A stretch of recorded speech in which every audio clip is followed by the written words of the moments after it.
اللہ وہ منظر بیان کرتا ہے، صاحب یہ وقت آنے والا ہے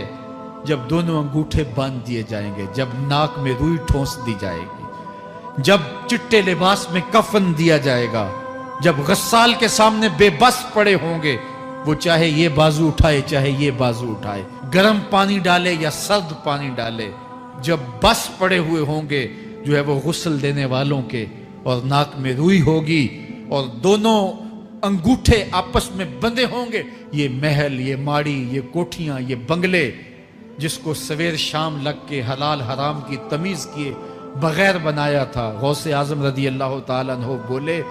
مکان بنا رہا ہے، بسیں گے اور حساب تو جا کے دے گا، اور یہ تو ایک رات بھی تجھے اس گھر کے اندر نہیں رکھیں گے